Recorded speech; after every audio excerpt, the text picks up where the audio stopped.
Assalamualaikum warahmatullahi wabarakatuh. Pak Rasin, Kang. Selamat datang Ibu Bapak semuanya di acara diskusi dosen pariwisata syariah. Sebelumnya saya ucapkan terima kasih kepada Bapak Dekan, Ibu Wadek dan Bapak Wadek juga yang sudah hadir dalam diskusi dosen pariwisata syariah saat ini. Ajalah suara Agung. Kepada Agak keras, Kang. juga kepada pemateri Pulau Saida dan Pak Amsta sebagai pematerinya ya. Kita mulai aja acara diskusi dosen hari ini. Bismillahirrahmanirrahim. Acara akan dimulai dengan pertama pembukaan dari Bapak Dekan, selanjutnya pemaparan dari pemateri, nanti dilanjutkan ada tanya jawab. Untuk Pak Dekan, silakan untuk memberikan sambutan. Baik, terima kasih Pak Moderator. Bismillahirrahmanirrahim. Assalamualaikum warahmatullahi wabarakatuh. Syukran alhamdulillah wa la hawla wa la quwata illa billah. Wassalatu wassalamu ala Rasulillah Muhammad bin Abdullah alladzi la nabiyya ba'dah. Rabbi shrah li sadri wa yassir li amri wa hlul 'uqdatam min lisani yafqahu qawli amma ba'du. Yang saya hormati Bapak Ibu Wadek, PBIN Bukit Tinggi, Ketua Program Studi di lingkungan PBIN Bukit Tinggi, para narasumber Ibu Rusaidah dan Pak Hamzah, dan moderator yang saya hormati, serta wabil khusus kepada para peserta dari diskusi dosen pariwisata syariah YIN Bukit Tinggi. Alhamdulillah, syukur alhamdulillah, kita panjatkan kehadirat Allah Subhanahu wa taala bahwa pada siang ini kita dapat berkumpul kedua kalinya, sangat maraton sekali. Baru tadi pagi kita diskusi dosen, siang ini juga diskusi dosen, tak henti-hentinya untuk mendapatkan ridha Allah, wawasan dan lain-lain. Selawat dan salam semoga tercurah kepada junjungan kita Nabi besar Muhammad SAW, kepada keluarganya, kepada sahabatnya, dan kita selaku umatnya. Amin amin ya rabbal alamin. Diskusi dosen online ini sebetulnya banyak keuntungannya. Pertama, saya lihat itu memang paling tidak insya Allah 20 minimal itu, sampai apalagi yang hari tadi itu ya sampai 30-32 orang itu, alhamdulillah itu banyak. Padahal kalau diskusi offline itu paling tidak itu paling ada 15 orang, 15 orang. 10 orang gitu kan, kecuali memang ada makan-makannya, itu ramai juga itu. Alhamdulillah. Itu ya. Yang kedua memang diskusi online ini, diskusi dosen online ini murah meriah. Kan murah meriah. Ziarah budget, Pak. Murah meriah. Tapi walaupun murah meriah tidak mengurangi semangat kita, tidak mengurangi gairah kita untuk berdiskusi, karena semuanya kewajiban kita, tupoksi kita, dan sekaligus kita mengharapkan ridha Allah dan pahala dari Allah Subhanahu wa taala.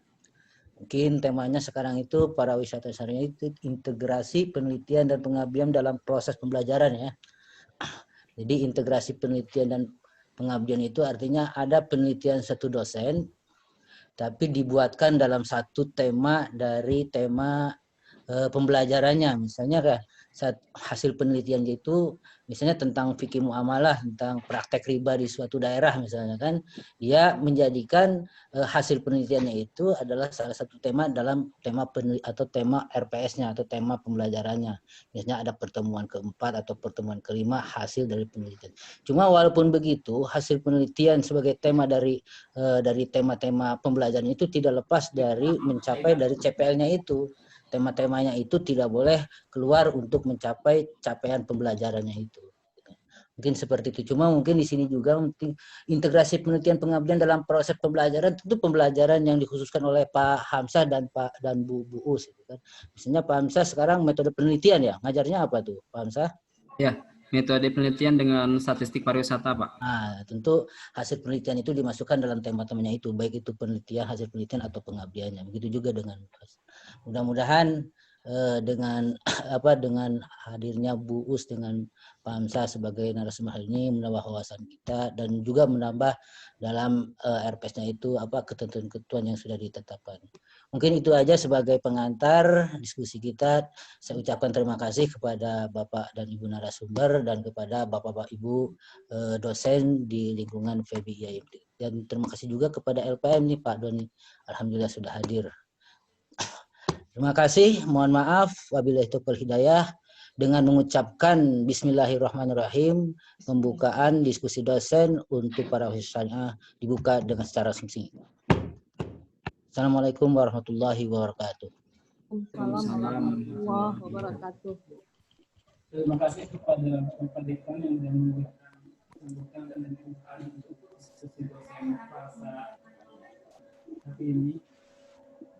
Selanjutnya agenda dilanjutkan dengan pemateri. Pindah sih, Kang.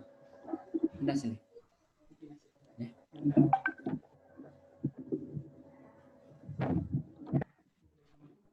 Oh iya.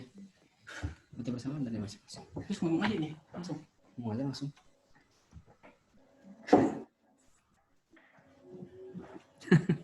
Terima kasih kepada Bapak Dekan yang sudah memberikan sambutan dan membuka acara diskusi dosen pariwisata syariah. Nah, hari ini selanjutnya, agenda selanjutnya akan yaitu foto bersama dulu. Foto bersama dari mana? Dari HP kan? Ya enggak dari sini. Oh gitu. Ya, paham sih. Kalau foto bersama berarti semuanya Ini foto keluarga lagi nih yang belum semua itu. Belum semua ya? belum semua, Pak. Itunya Pak, gambarnya. Pakai apa? Bagaimana kan? Polisi. Yang aku gimana? Bu Rini mana gambarnya tuh? Bu ED1 mau foto bersama cepat. Gimana? Nah, coba dari Kang dulu, kalau foto bersama. Nanti karena kamu tahu di sini kan. Mau foto. Kang pindah aja ke laptopnya Pak Amsah, Kang. Oke. Enggak, belum.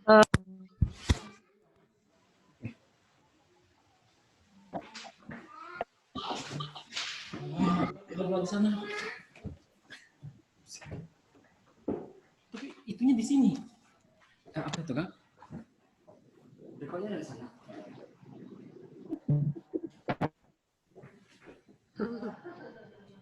Muncul di atas narai. Di isi ada 2. Untuk selanjutnya, agenda diskusi dosen pariwisata syariah Kang. hari ini akan dilanjutkan dengan pemateri dari Ibu Rosaida. Beliau akan membahas mengenai urgensi munakasid syariah dalam upaya perwujudan pariwisata halal. Untuk Bu Rosaida dipersilahkan.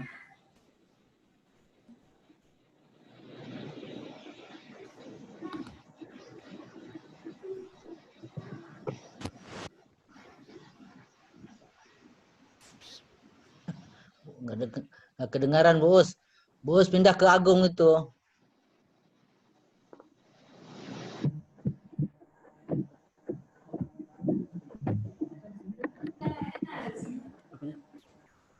Duduknya. Tapi ini gimana nih, Kang? Saya nyambung ke sini. Ke kabelan. Kalau nggak di kan nggak ini.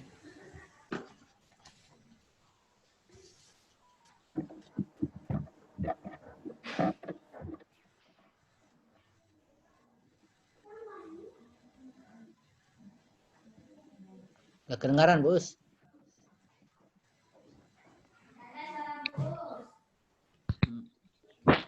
Mana tuh? Nah, kedengaran tuh. Udah. Ada? Udah. Udah. Udah. Udah. Bismillahirrahmanirrahim. Assalamualaikum warahmatullahi wabarakatuh. Assalamualaikum warahmatullahi wabarakatuh. Alhamdulillahirrabbilalamin. Assalatu wassalamu ala asrafil anbiya'i wal mursalin wa ala alihi wa ashabihi rasulillahi ajma'in. Asyhadu an la ilaha illallah wa asyhadu anna Muhammadan abduhu wa rasuluh. Sallallahu alaihi wasallam la nabiyya ba'dah. Yang sama kita hormati Bapak Dekan, Bapak Ibu Wakil Dekan, Bapak Ibu Kaprodi Selingkup Febi, Ibu Kaba, Ya, ada tulis kunci itu. Ini mau dihilangin lupa saya di mana nih. Kemudian yang teristimewa, Bapak Ibu dosen peserta webinar S1 Perbankan S1 Wisata Syariah yang berbahagia pada sore hari ini. Puji syukur marilah kita sama panjatkan kehadirat Allah Subhanahu wa taala yang mana pada sore hari ini kita tetap dalam keadaan sehat walafiat sehingga kita bisa melanjutkan aktivitas yaitu diskusi dosen di prodi S1 Pariwisata Syariah. Baiklah, saya akan mencoba untuk mempresentasikan atau menampilkan suatu topik atau judul urgensi makasih syariah dalam upaya perwujudan pariwisata halal. Nah ini sebentar. Next, Agung. Baik, kenapa ini yang penting bagi kita untuk diangkatkan, yaitu saya sengaja mengangkat topiknya tentang maqasid syariah dalam upaya perwujudan pariwisata halal. Karena maqasid syariah ini sebuah pendekatan di dalam hukum Islam yang mana muara atau tujuan di dalam hukum Islam itu adalah ya dan menolak dari segala yang buruk atau kemudaratan. Kenapa maqasid syariah ya hubungannya dengan pariwisata halal? Karena di dalam pariwisata kemungkinan permasalahan-permasalahan banyak hal yang berhubungan dengan persoalan-persoalan yang kompleks sehingga penting dalam mewujudkan halal atau syariah tentu diperlukan sebuah pendekatan syariah sehingga pariwisata halal itu betul-betul nanti terwujud sesuai dengan syariah itu sendiri, yaitu mewujudkan kemaslahatan ammah ya atau kemaslahatan umat manusia dan juga terhindar dari segala keburukan atau kemafsadatan. Baik, gimana Agung, bisa ditampilkan? Ditampilkan kan? Slide-nya Kang. Masih itu. Boleh tampilkan belum? Belum, masih kayak gini, masih yang urgensi.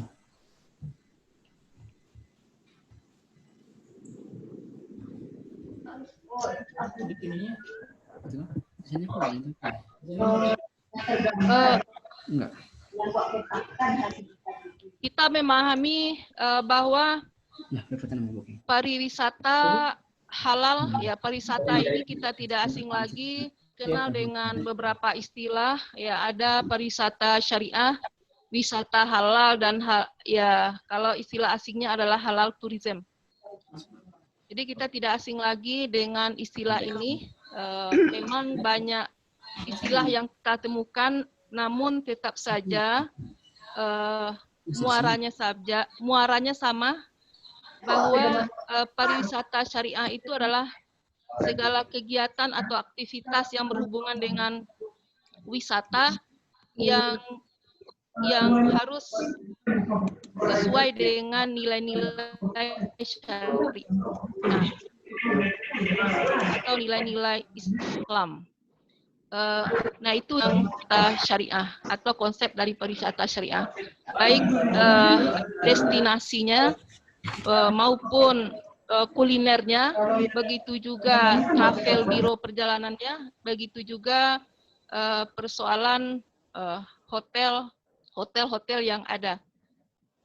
Kemudian kita lihat dari segi pengembangan pariwisata halal.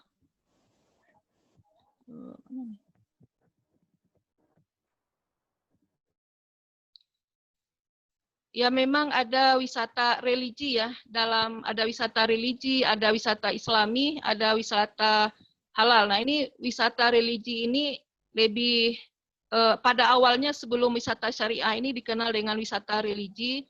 Ini salah satu bentuk destinasi yang mana lebih ke wisata itu lebih cenderung dilakukan oleh orang-orang Islam, bagaimana untuk meningkatkan keimanannya, yaitu seorang melakukan wisata pergi ke masjid, ya, kemudian mengunjungi tempat-tempat berziarah. Nah, itu wisata religi. Nah, wisata religi dengan wisata Islam ini agak identik, ya. Kemudian belakangan pada tahun 2012, nah ini di Surabaya, maka diluncurkanlah pariwisata syariah sesuai dengan keinginan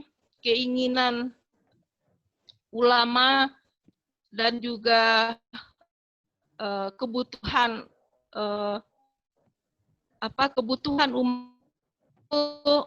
untuk menjalankan atau adanya kebutuhan umat Islam dalam pelayanan wisata sesuai dengan Islam.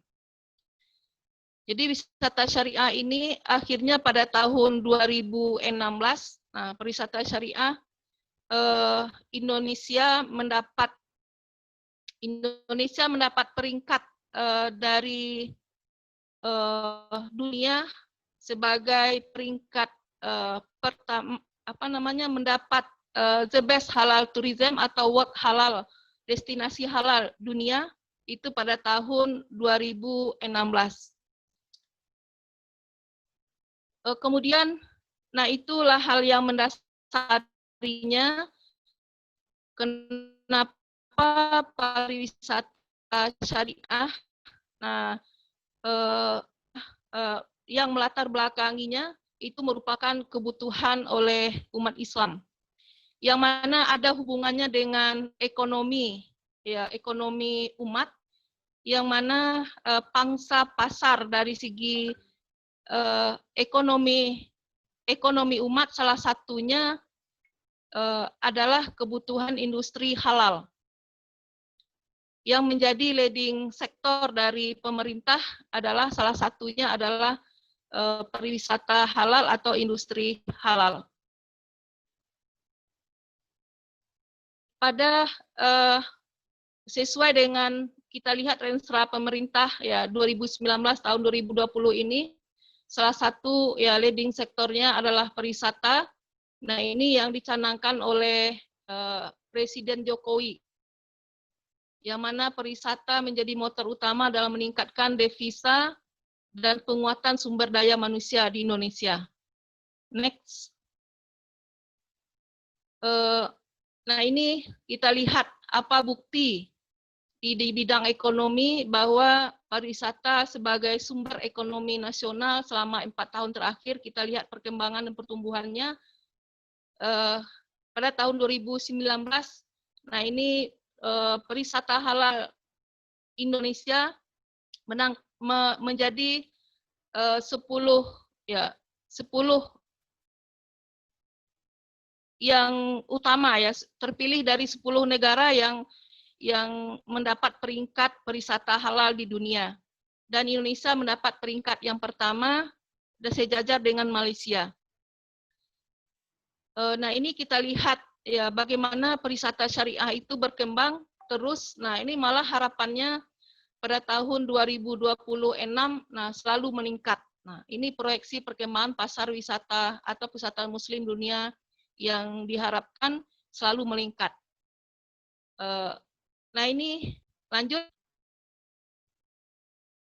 Nah, ini kenapa perlu disampaikan bagaimana perkembangan wisata muslim dunia, termasuk Indonesia, yang mana Indonesia salah satu destinasi unggulan di samping negara-negara yang lain, dan juga di Indonesia ini ada 10 destinasi termasuk di Sumatera Barat.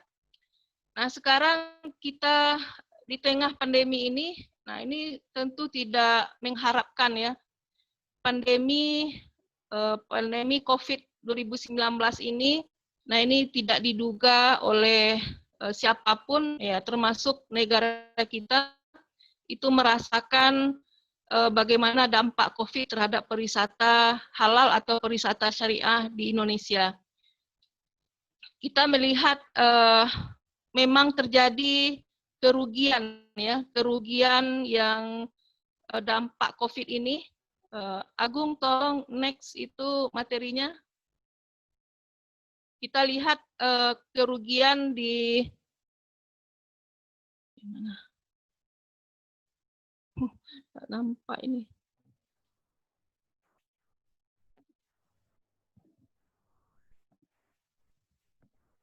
Agung salah pijit kayaknya.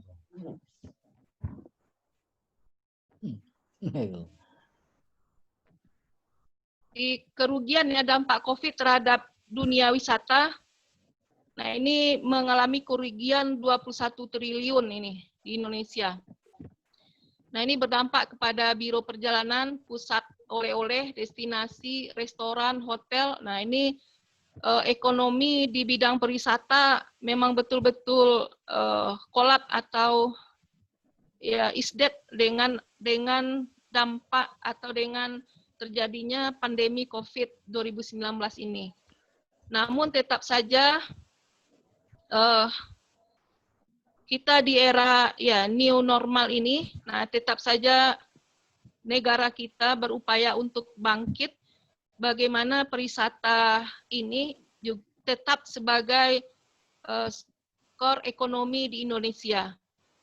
Jadi tetap berbenah diri, termasuk pariwisata halal di bidang ekonomi, bagaimana bisa bangkit, dan ini merupakan PR bagi segala stakeholder dan praktisi, yaitu dalam hal bagaimana kembali mengembangkan pariwisata, terutama pariwisata halal, dan membenahi hal-hal yang berkaitan dengan destinasi, hotel, dan lain sebagainya, sehingga semua yang berkaitan dengan pariwisata ini bisa tumbuh dan bangkit lagi di era atau pasca pandemi ini.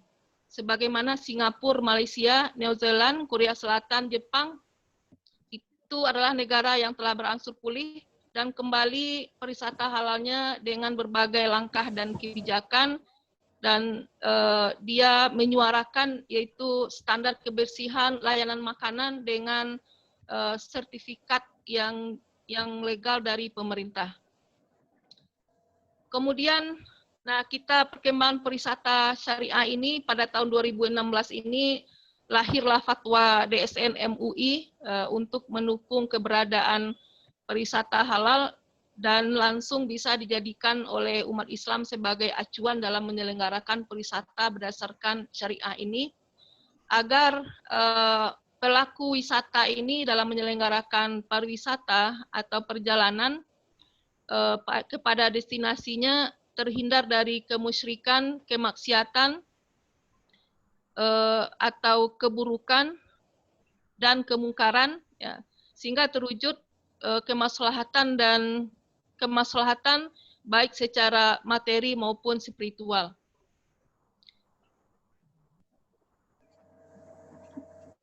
Baik, selanjutnya apa hubungannya dengan, nah ini kita lihat bahwa sebagaimana fatwa DSN MUI ini, bahwa tujuan pariwisata itu ya salah satunya kan untuk menciptakan kemaslahatan umum, artinya kebaikan bagi seluruh umat manusia, ya terutama tentu umat Muslim, ya kemaslahatan baik secara pribadi maupun secara kemaslahatan ammah. Maqasid syariah, nah ini apa itu maqasid syariah, sebelum kita lihat hubungan maqasid dengan pariwisata, secara maksad ya yang artinya adalah prinsip tujuan, ya prinsip tujuan atau niat. Sementara secara istilah ya dikatakan maqasid itu adalah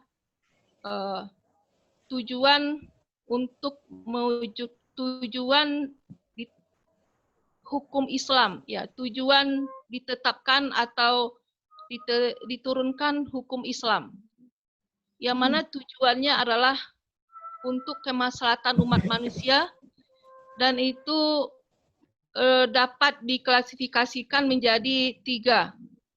Klasifikasi makasih syariah itu ada yang bersifat daruriyah, ada yang bersifat hajiyah, ada yang bersifat tasniyah.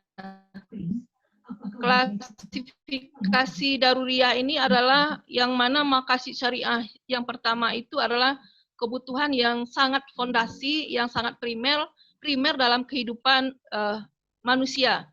Artinya tidak bisa, tidak harus ada. Nah, ini dikenal dengan daruriyatul khamsah, yaitu hifzuddin, hifzun nas, hifzul mal, hifzul akli, dan hifzun naslal. Yang mana yang pertama adalah menjaga agama, menjaga jiwa, menjaga harta, menjaga akal, dan menjaga keturunan. Nah, itu yang 5 yang daruriyah itu adalah namanya makasih syariah daruriyah. Nah, itu yang sangat penting, kebutuhan yang pondasi. Salah satunya saja kalau tidak ada, ya tidak beragama, maka orang tidak bisa menjalankan kehidupannya. Begitu juga tidak ada, seperti tidak ada akal, nah itu tidak akan bisa dia hidup. Nah, tidak ada arti kehidupan seseorang kalau salah satunya nggak ada. Ini namanya daruriyatul khamsah. Kemudian yang kedua, makasih syariah itu tingkatannya atau klasifikasinya adalah hajiyah. Hajiyah adalah makasih syariah atau kebutuhan atau kemaslahatan dalam rangka memberikan kemudahan untuk manusia dan menghindari kesukaran. Artinya bahwa Islam itu mempunyai keringanan-keringanan yang diberikan oleh Allah kepada manusia, seperti kalau seorang sakit tidak bisa berwuduk dengan air, maka bisa dengan tayamum. Kalau kita dalam perjalanan tidak bisa berwuduk dengan air, maka bisa tayamum dengan dinding pesawat. Nah, itu namanya hajiyah. Itulah kebutuhan kita, makasih syariah yang sifatnya adalah keringanan. Kemudian tahsiniyah. Tahsiniyah ini adalah kebutuhan pelengkap atau tambahan dalam kehidupan seseorang yang sifatnya estetika.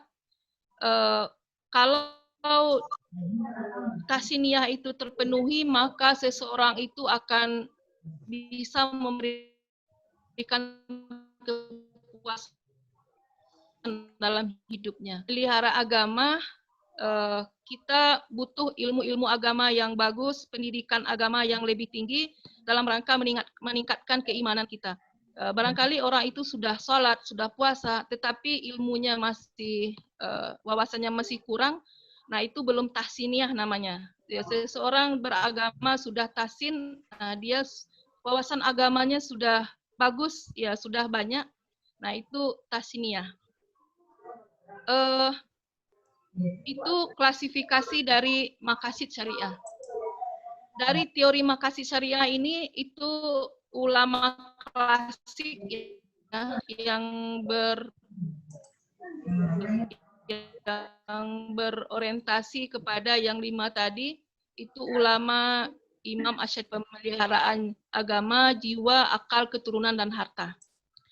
Namun ulama kontemporer seperti Ibnu Asyur, Yusuf Qaradawi, dan Rashid Ridha, bahwa maqasid syariah itu tidak hanya berkaitan dengan individu, tetapi juga berorientasi untuk kemaslahatan umat pada umumnya. Apakah itu masyarakat ya luas, bangsa, seperti Ibnu Asyur ini kepentingan bangsa, Rashid Ridha memasukkan reformasi hak-hak perempuan umpamanya. Kemudian Yusuf Qaradawi ya lebih memasukkan unsur di dalam maqasid itu adalah martabat. Artinya martabat itu adalah harga diri. Tentu harga diri ini ya dipandang oleh seseorang atau orang lain kepada dirinya, sehingga tidak hanya martabat itu secara pribadi, tetapi malah lebih luas lagi, yaitu dipandang martabat bangsa oleh bangsa lain, atau kebaikan bangsa kita oleh bangsa lain, ya berapa baik dan berapa bagus, dan hal-hal yang lain yang bisa dipandang kemaslahatannya lebih banyak lagi. Baik, jadi ada perluasan makna maqasid syariah. Baik dari segi menjaga eksistensi agama, nah ini bisa menjaga eksistensi agama ini, kalau menurut kontemporer, ya bisa melindungi atau menghormati kebebasan beragama. Nah, tidak hanya agama pribadi, tetapi juga menghormati ya, orang yang berbeda agama. Inilah namanya toleransi beragama. Nah, ini makna maqasid dari ad-din ya. Kemudian perluasan makna dari hifzul akli menurut teori maqasid kontemporer. Nah, dalam rangka menjaga akal, nah ini perlu kita maknanya itu adalah bagaimana kita bisa memajukan pemikiran dan juga melakukan riset-riset sehingga kita kaya dengan ilmu. Kemudian menjaga kemaslahatan jiwa. Nah, ini ada poin yang ketiga ini memelihara jiwa, hifzun nafs. Nah, ini ya artinya kalau kita lihat secara maqasid kontemporernya adalah menjaga melindungi martabat manusia termasuk hak azazi manusia.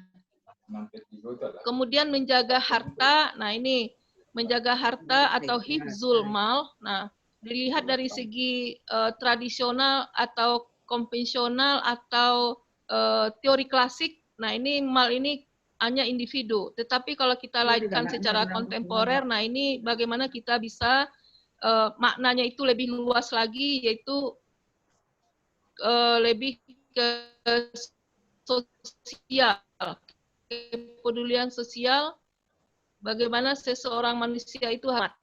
Nah, ini menghidupkan atau berperan harta itu untuk sosial. Kemudian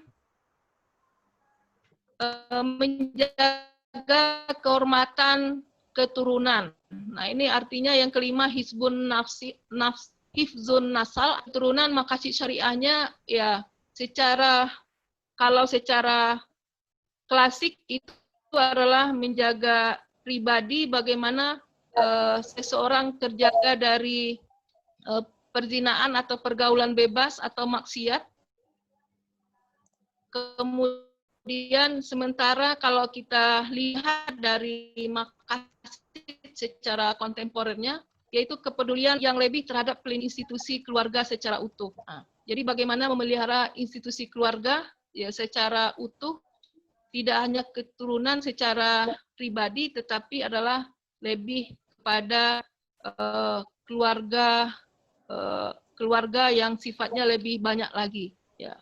Nah ini, jadi itu dilihat dari teori maqasid yang mana maqasid syariah itu adalah ya intinya adalah untuk mewujudkan aturan-aturan di dalam hukum. Jadi diturunkan hukum Islam atau hukum-hukum Islam itu diturunkan kepada umat manusia dalam merealisasikan kemaslahatan umat. Ya seperti dilarangnya berzina, haramnya berzina karena bisa membuat kemudaratan kepada umat manusia. Diharamkannya mencuri atau larangan mencuri karena ada kemudaratan kepada orang lain. Nah, itu tujuan hukum Islam ya untuk kemaslahatan manusia. Dan sekarang dengan adanya pariwisata, salah satu bentuk muamalah di muka bumi ini, tentu apapun yang kita jalankan tentu berorientasi juga untuk mewujudkan kemaslahatan kita selaku manusia di dunia ini. Makanya kita lihat fatwa DSN MUI ini telah mencantumkan ya fatwa DSN MUI nomor 108 tahun 2016 yaitu tentang destinasi halal. Nah, ini telah ada di dalamnya 11 bab. Nah, di dalam itu mengatur mulai dari prinsip-prinsip bagaimana di dalam berpariwisata sampai kepada aturan-aturan di destinasinya, kemudian biro perjalanannya, kemudian juga di bagaimana regulasi hotelnya, kemudian juga pramu wisatanya, semuanya diatur di dalam fatwa DSN MUI ini bagaimana sesuai dengan prinsip-prinsip syariah yang intinya adalah untuk mewujudkan kemaslahatan umat. Nah, baik. Kemudian kita lihat implikasi maqasid itu atau pentingnya maqasid itu sebagai kerangka pariwisata halal. Yang pertama kita melihat hifzuddin ini ya pemeliharaan agama. Yang pertama yaitu penting sekali, yaitu seseorang yang menyelamatkan seseorang dari hukuman Allah supaya dia tidak melanggar aturan-aturan syariat. Sehingga seseorang itu harus beribadah, harus melaksanakan syariat sebagaimana yang diperintahkan. Nah, ini untuk itu maka untuk menjaga yang 5 itu di pariwisata tentu harus disediakan bagi wisatawan itu, wisata muslim itu adanya musala beserta kelengkapannya. Artinya fasilitas untuk ibadah itu ada, ya dilengkapi. Kemudian tempat duduk yang terpisah antara laki-laki dan perempuan. Kemudian di dalam hotel syariah itu ada aturan-aturan regulasi, baik makanannya yang bersertifikat halal maupun aturan-aturan tentang tamu hotelnya. Kemudian juga regulasi yang lain yang terkait dari segi keuangan bagi untuk bertransaksi yang pelaku syariah. Kemudian kita lihat dari implikasi dalam hal penjagaan jiwa, ya, pemeliharaan jiwa atau hifzun nafsi di dalam pariwisata syariah ini. Kita lihat bagi wisatawan tentu ingin atau harus terwujudnya keselamatan, ketertiban, kebersihan, sehingga yang datang berwisata atau kita yang melakukan wisata itu mendapatkan ketenangan, ya, dan merasa aman dari hal-hal yang lain di sekitar kita melakukan perjalanan wisata. Jadi artinya terjaminnya keselamatan atau keamanan selama orang melakukan wisata itu namanya dalam rangka menjaga kebutuhan atau kemaslahatan jiwa.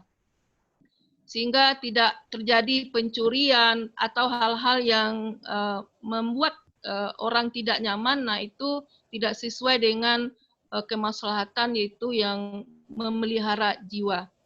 Kemudian yang ketiga adalah di dalam maqasid syariah itu adalah pemeliharaan akal, ya, pentingnya menjaga akal atau hifzul akli. Maka dalam hal itu, ya,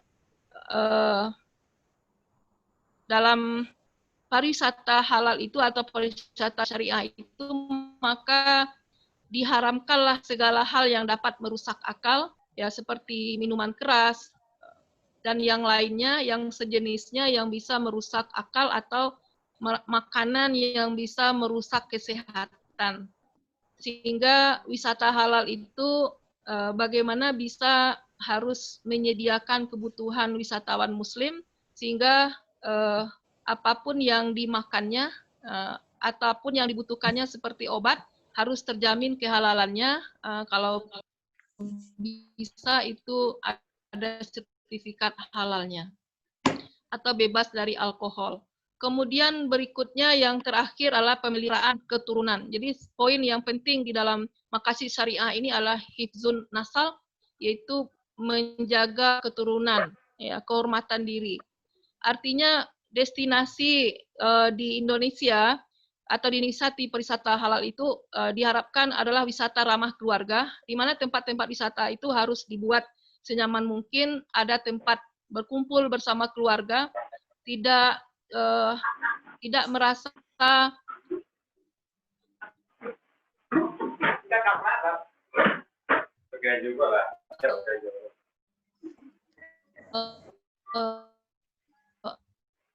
baik itu.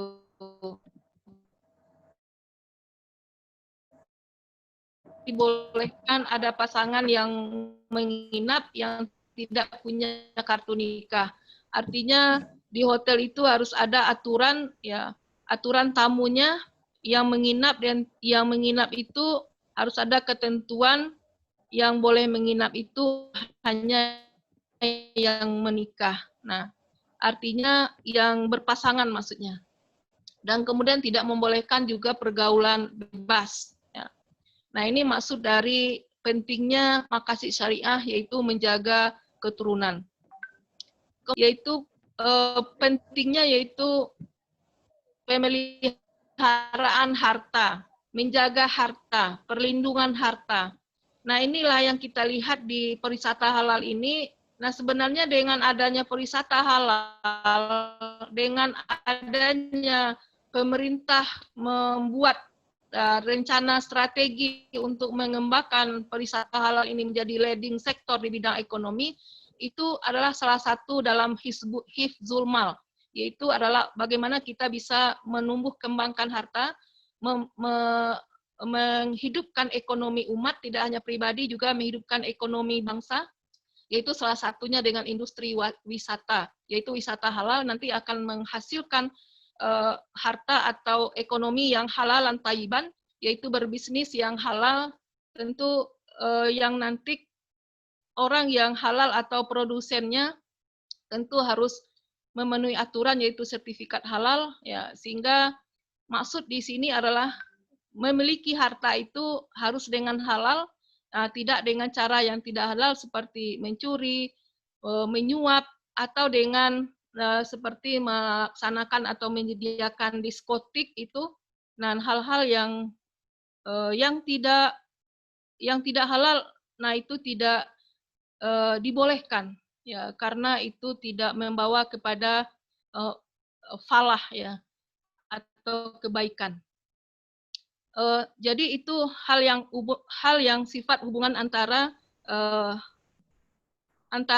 maqasid syariah dengan pariwisata halal. Jadi artinya pariwisata halal itu bisa diwujudkan dengan adanya pendekatan maqasid syariah ini, sehingga tercapailah nanti pada ujung-ujungnya itu adalah pariwisata yang sesuai dengan nilai-nilai syariah. Closingnya, nah ini closing bagi kita dalam uraian saya tadi, bahwa telah disampaikan bahwa kita di Indonesia sudah mencanangkan pariwisata syariah atau pariwisata halal, tentu harus terhindar dari kemusyrikan, kemaksiatan, atau kemungkaran dalam rangka menciptakan atau dalam rangka mewujudkan kemaslahatan atau kebaikan, baik secara material, ekonomi, maupun secara spiritual, ya, spiritual orang yang melakukan wisata. Nah, inilah sesuai dengan fatwa DSN MUI nomor 108 tahun 2016. Untuk itu kita tentu tahu bahwa itu sudah sejalan dengan tujuan maqasid syariah, yaitu bagaimana menjaga keturunan, menjaga akal, menjaga kehormatan, menjaga jiwa, menjaga agama, dan juga menjaga harta. Nah, ini sesuai dengan topik kita pada hari ini, ya, integrasi penelitian dan pengabdian dalam pembelajaran. Nah, ini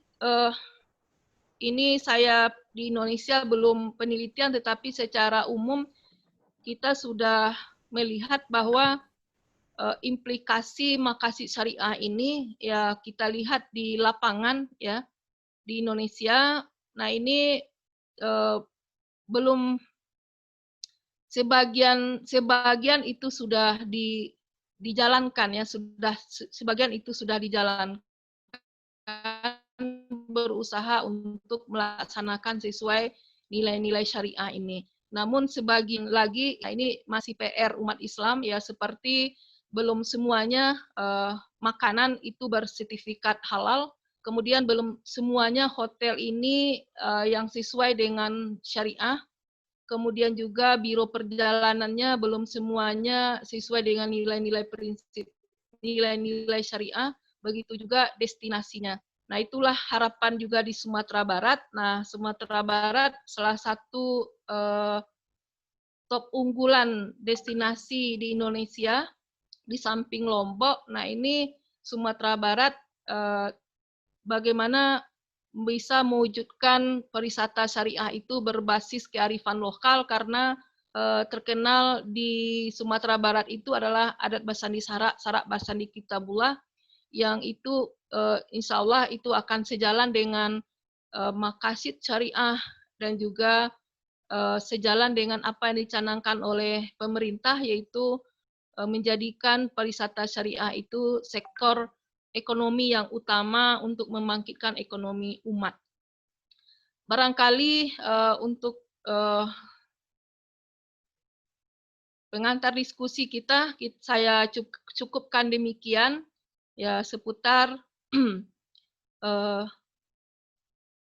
upaya atau urgensi maqasid atau implement maqasid di dalam mewujudkan pariwisata halal. Demikian saja, terima kasih. Semoga bermanfaat. Saya kembalikan kepada moderator. Assalamualaikum warahmatullahi wabarakatuh.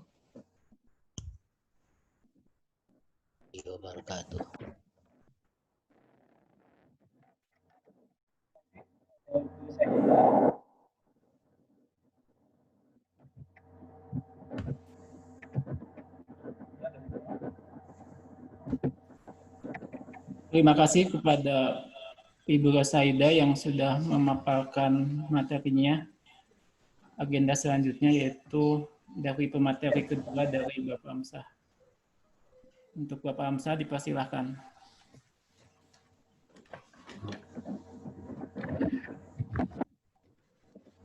Ya, terima kasih Bapak Moderator.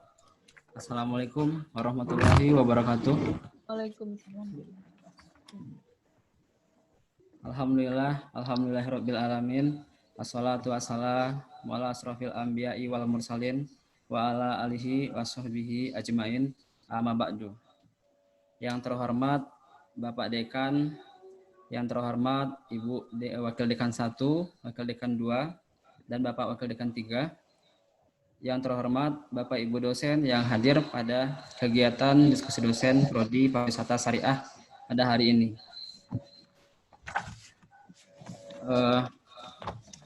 Puji syukur kita ucapkan kehadirat Allah Subhanahu wa taala yang telah melimpahkan rahmat dan hidayahnya kepada kita semua sehingga kita bisa melaksanakan kegiatan diskusi dosen program studi pariwisata syariah pada hari ini, dan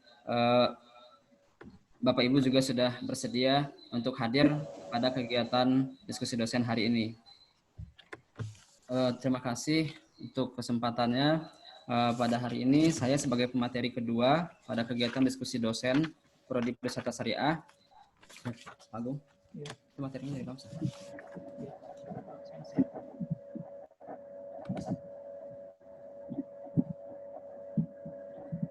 Buka dulu ininya. Iya. Udah share. Tapi kalau ini coba buka dulu aja PPT-nya. PPT-nya dibuka. PPT udah dibuka semuanya, dan mau kayak gini atau mau semua?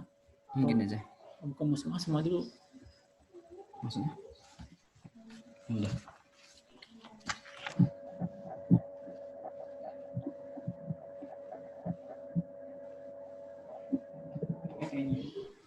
Ini udah kebuka ya? Nah. Ini sering kan? Ya. Yang ini. Ini.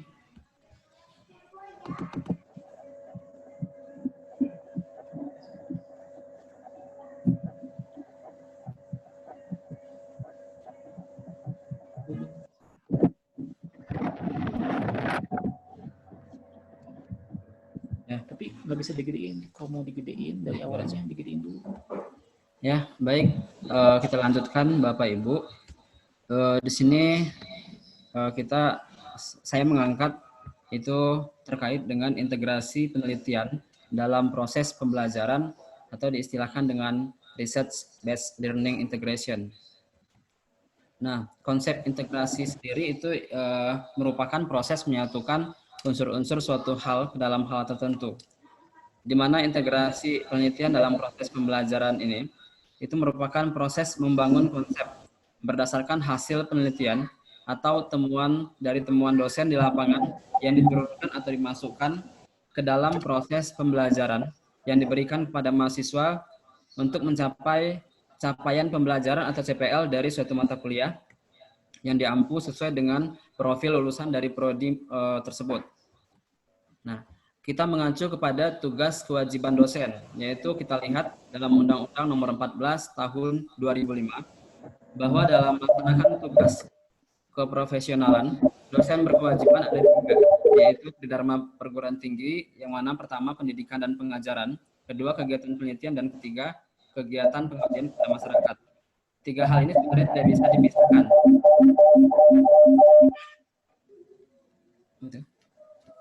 Tiga hal ini sebenarnya tidak bisa dipisahkan. Nah, mengapa perlu penelitian bersinergi dengan pembelajaran? Jadi kita lihat agar penelitian itu memiliki korelasi atau hubungan dengan pembelajaran, sehingga karya penelitian tersebut memiliki kontribusi positif dalam pengembangan dan update terhadap bahan ajar, seperti itu. Jadi pengalaman berbagai perguruan tinggi di berbagai belahan dunia ini itu memang masih pembelajarannya itu mungkin masih dari buku ajar, dan itu mungkin tidak kita masukkan atau kita tidak integrasikan melalui hasil penelitian yang kita dapatkan atau temuan yang kita dapatkan di lapangan. Nah, selanjutnya kita lihat integrasi penelitian pengabdian dalam pembelajaran itu terlihat dari gambar satu-satu di sini. Penelitian itu juga punya korelasi terhadap pengabdian. Sementara penelitian juga punya korelasi terhadap pembelajaran langsung, seperti itu. Nah, pengabdian juga memiliki korelasi terhadap pembelajaran. Nah, jadi peningkatan kualitas pembelajaran itu dilakukan melalui dan berdasarkan riset. Nah, kegiatan pengabdian masyarakat juga dilakukan sebagai tindak lanjut dari rekomendasi hasil penelitian. Praktik penelitian dan pengabdian masyarakat hasilnya digunakan juga untuk pembelajaran dalam proses pendidikan. Nah, di sini ada model research based learning atau RBL. Ini pertama kali juga dikembangkan di Australia ya oleh Griffith University. Itu berbagai keuntungan pembelajaran berbasis penelitian itu sebagai berikut. Yang pertama, terkoneksinya antara teori, praktek, etika, dan juga nilai. Gitu. Nah, kalau kita lihat dari kurikulum KKNI itu kan memang dituntut dosen menyampaikan materi atau bahan ajarnya itu memang mengkoneksikan atau menghubungkan atau mengkorelasikan antara teori, praktek, etika, dan juga nilai, artinya sesuai dengan hasil temuan mungkin yang kita lakukan sesuai dengan bidang kita masing-masing. Nah, yang kedua, memberi jaminan bahwa muatan bahan ajar adalah termasuk temuan hasil penelitian. Selanjutnya, menambah pemahaman mahasiswa bahwa pilihan cabang ilmu yang dipelajarinya bisa memberikan kontribusi positif bagi masyarakat. Nah, mengembangkan dan meningkatkan keterampilan serta kemampuan para mahasiswa yang meliputi keterampilan generik seperti berpikir kritis, melakukan analisis, memperoleh kembali informasi dan mengevaluasinya, dan melakukan proses penyelesaian masalah. Memiliki keterampilan dan kemampuan melakukan penelitian yang sangat baik untuk menjadi seorang profesional. Alison Green juga menjelaskan terkait research based learning atau RBL yang memiliki konsep yang sangat kompleks dan multi aspek, yaitu ada 4. Yang pertama, penelitian menghasilkan outcome, pencapaian kurikulum pembelajaran. Jadi kalau outcome ini berbeda dengan output. Kalau output itu adalah hasil jangka pendek, sementara outcome itu misalnya kita sebagai dosen memiliki penelitian di bidang kalau seperti saya itu kemarin di tahun 2019 melakukan penelitian di bidang pariwisata syariah juga. Jadi di sini kita melihat outcome itu apa tindak lanjut dari hasil temuan yang kita dapatkan di lapangan setelah kita teliti itu nanti kita gunakan dalam proses pembelajaran. Contoh seperti yang saya lakukan kemarin itu terkait dengan analisis integrasi knowledge dan skill terhadap kebutuhan industri pariwisata syariah di Sumatera Barat. Nah, setelah dilakukan penelitian ke lapangan, menemui stakeholder, itu ternyata dan dinas-dinas juga ternyata mereka memang membutuhkan skill ya untuk mahasiswanya selain dari kurikulum yang mereka terima seperti teori-teori yang ada selama 6 semester yang mereka dapatkan, itu mereka juga harus memiliki kemampuan di luar bidangnya, misalnya atau didukung dengan SKPI gitu. Ada surat keterangan pendamping ijazah yang mereka dapatkan itu melalui pelatihan ya, pelatihan yang dikeluarkan oleh misalnya lembaga tertentu seperti itu. Dan bekerja sama dengan prodi kita. Nah, yang kedua, proses penelitian merupakan bagian dari metode pembelajaran. Nah, jadi kalau kita lihat metode pembelajaran itu untuk masing-masing mata kuliahnya itu yang diampu oleh dosen-dosen itu juga berbeda. Ya, kita sesuaikan dengan mata kuliah yang diampu. Seperti saya contohnya itu mata kuliah statistik pariwisata misalnya. Nah, di statistik pariwisata ini yang diintegrasikan itu adalah saya jelaskan bagaimana alat-alat analisis yang digunakan nanti pada saat mereka akan melakukan penelitian skripsi, misalnya seperti itu. Nah, terus yang ketiga tadi proses penelitian merupakan bagian dari proses penggunaan alat-alat penelitiannya. Di sini juga terkait dengan mata kuliah statistik pariwisata, ya, di mana kita memecahkan masalah itu yang terkait dengan misalnya penelitian ada kuantitatif terkait dengan angka-angka, kuantitatif riset, itu mungkin cocok dengan menggunakan alat analisis misalnya regresi linear sederhana atau regresi linear berganda, atau kita gunakan analisis PET atau PET analisis ya, analisis jalur, atau kita gunakan simultan. Nah, nanti yang mana alat analisis itu yang cocok untuk menjawab permasalahan-permasalahan yang terjadi di lapangan sesuai dengan bidang pariwisata syariah. Nah, atau misalnya kita lihat dari kuantitatif riset misalnya. Kalau misalnya berbicara tentang strategi pengembangan, mungkin kita lihat dengan analisis SWOT atau dengan metode pembelajaran lainnya yang kita masukkan atau integrasikan ke dalam muatan mata kuliah dari Bapak Ibu masing-masing. Nah, yang keempat, yang terakhir itu ada proses penelitian akan menambah pengetahuan tentang luasnya konteks penelitian. Nah, kalau yang keempat ini kita lihat apakah mahasiswa itu mampu memahami, menganalisis, memecahkan problem dan memberikan solusi terkait permasalahan yang terjadi di lapangan, yaitu terkait dengan bidang pariwisata syariah sendiri. Nah, kalau dari saya, karena mengajar mata kuliah metodologi penelitian, itu studi kasus yang terjadi di lapangan itu sudah saya integrasikan ke dalam mata kuliah metodologi penelitian. Dan ini juga saya contohkan tadi untuk penelitian 2019 itu yang saya lakukan terkait dengan knowledge dan skill terhadap kebutuhan industri pariwisata syariah di Sumatera Barat. Itu sudah dilakukan kemarin. Ya, dan mungkin untuk materinya mungkin sudah selesai sampai situ saja. Terima kasih atas kesempatannya. Saya kembalikan kepada Bapak Moderator. Assalamualaikum warahmatullahi wabarakatuh.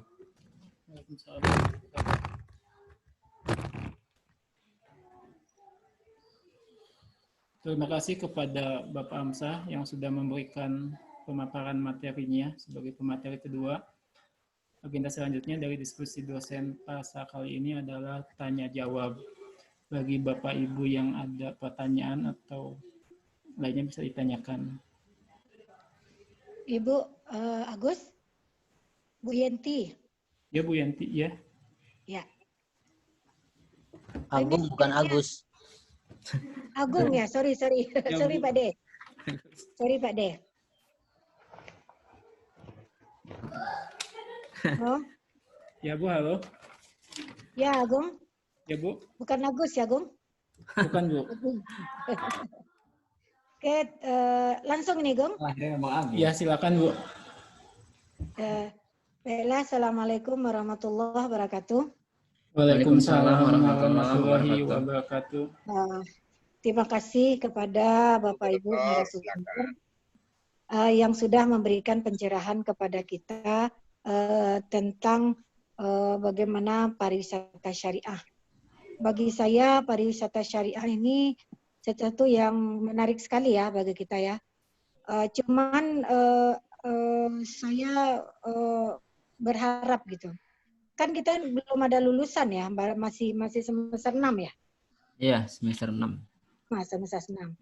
Jadi begini, dari yang sudah kita laksanakan itu, kurikulum yang ditawarkan seperti yang dijelaskan tadi itu sudah cukup menarik. Cuman mungkin karena kalau berkaitan dengan pariwisata ini agak sensitif kita, agak hati-hati dan sensitif kita.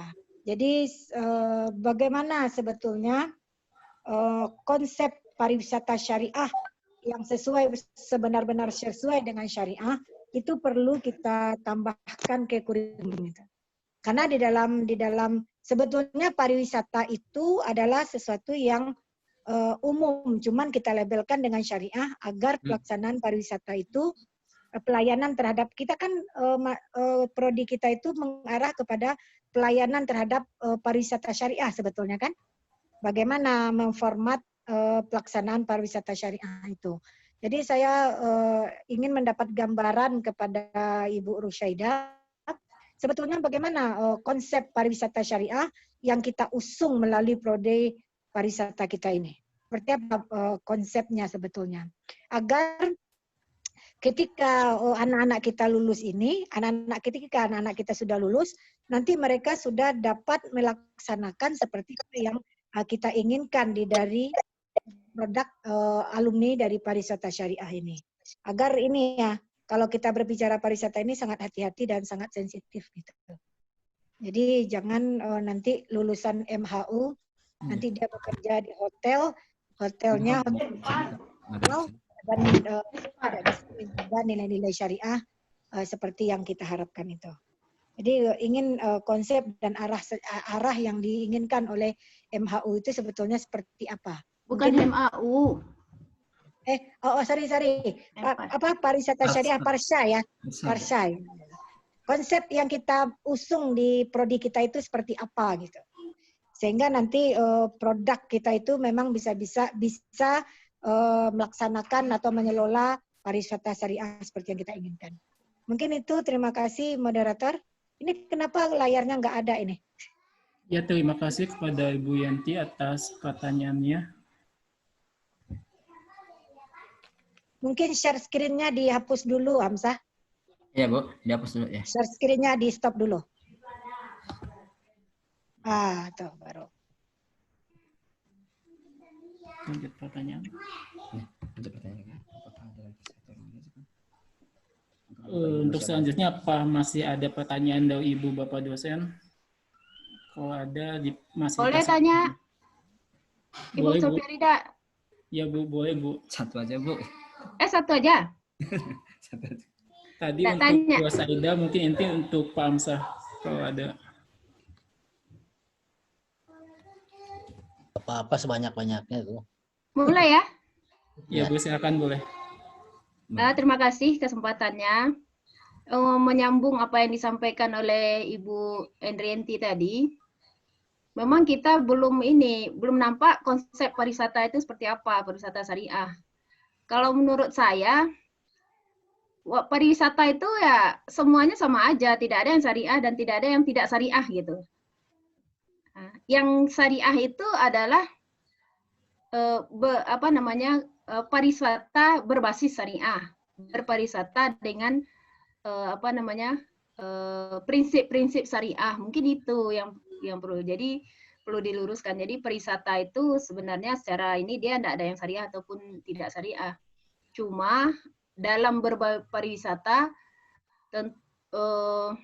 ada prinsip-prinsip syariah yang harus dijalankan gitu.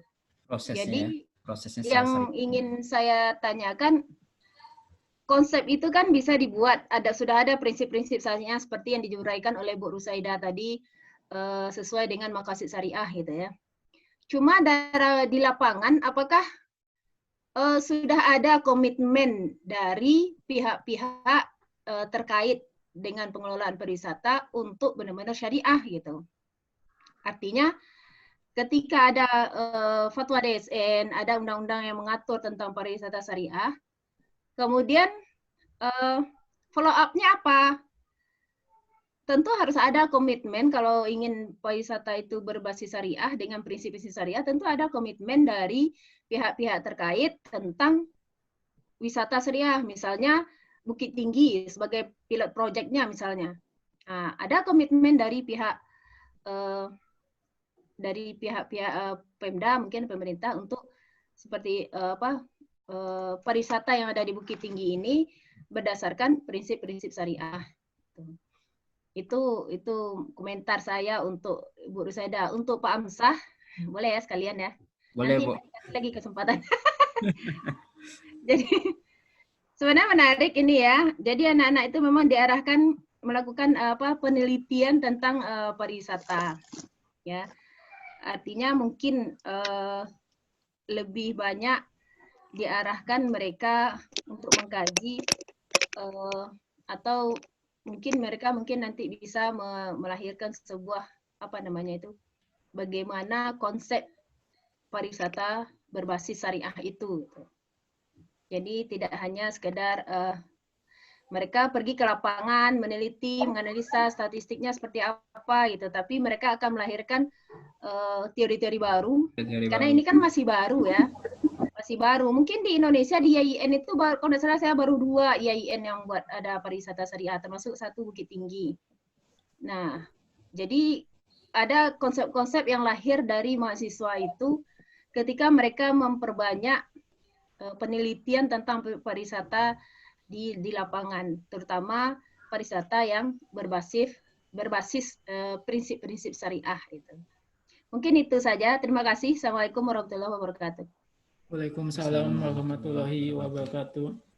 Mungkin Agung, Ibu ingin nambahkan sedikit, boleh Agung? Boleh. Ya. Jadi seperti yang saya sampaikan tadi, kita ingin konsep seperti apa yang kita usung melalui prodi pariwisata syariah ini. Apakah yang kita maksud itu pelayanannya yang syariah atau objeknya yang syariah? Ini kan berbeda ini ya, Amsah.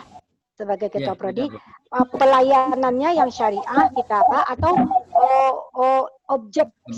objeknya yang syariah atau mensyariahkan objek yang sudah ada kayak hotel-hotel atau apa gitu. Mungkin saya ingin arahnya kejelasannya ke sana. Terima kasih Agung dan Amsah. Ya, terima kasih Bu. Terima kasih Bu untuk komentar dan pertanyaannya.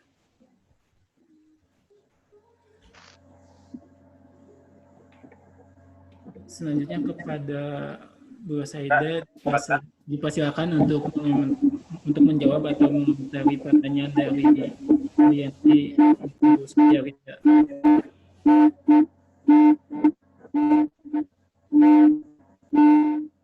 Agung sama Amza jangan terlalu dekat itu, nguk-ngukan ya tuh. Trouble. Ya, memang trouble dia kalau dekatan tuh. Nyetrum itu kalau dekat-dekat itu. Sama kayak orang tuh kalau dekatan ada sentrumnya. Kepada Bu Saida dipersilakan untuk mengomentari pertanyaan dari atau menjawab dari Bu Endrianti dan Bu Supiarida.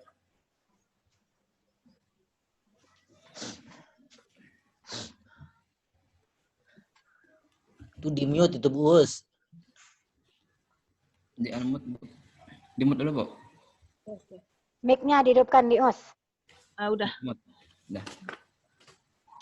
Terima kasih Ibu Endrianti dan Ibu Supiarida tadi telah menyampaikan atau menyampaikan beberapa tanggapan ya seputar bagaimana konsep pariwisata syariah yang nanti anak-anak kita ke depannya ya lulusannya seperti apa gitu ya. Yang akan saya sampaikan dalam hal keinginan Ya. Keinginan kita yang kita inginkan dari lulusan kita itu nanti S1 perbankan syariah ini kan dia adalah bukan vokasi tetapi adalah diharapkan untuk akademis di bidang pariwisata syariah. Jadi nanti dia sebagai akademisi pariwisata syariah, nanti lulusan pariwisata syariah ini nanti dia bisa menjadi seorang konsultan di bidang pariwisata syariah, kemudian juga bisa peneliti di bidang pariwisata, khusus pariwisata syariah atau pariwisata halal, dan juga nanti dia bisa menjadi akademisi atau sebagai pendidik tenaga pengajar di bidang pariwisata syariah. Berbeda dengan kalau di tingkat SMA kan juga ada jurusan pariwisata, itu sifatnya vokasi, artinya lebih kepada skill praktisi di tengah-tengah masyarakat. Nah, di tengah-tengah di tengah dunia atau di dunia pariwisata gitu. Jadi kita mengharapkan nanti atau tujuan lulusan kita itu nanti ya bagaimana bisa dia menjadi seorang peneliti, konsultan dan juga selaku akademisi. Nah, itu nanti tujuan kita dari lulusan pariwisata syariah ini, Ibu Endrianti. Ya, makasih Bu Os. Kemudian tentang pariwisata syariah itu apa yang sebenarnya tidak hanya semua kegiatan pariwisata itu harus sesuai dengan nilai-nilai syariah, baik destinasi maupun hotel maupun ya akomodasi maupun biro perjalanannya maupun juga pramu wisatanya. Nah, semuanya, kulinernya juga. Jadi semuanya itu sesuai dengan nilai-nilai syariah. Nah, kemudian kan berkembang juga pariwisata halal. Ini ada pariwisata syariah, pariwisata halal. Ini apa bedanya?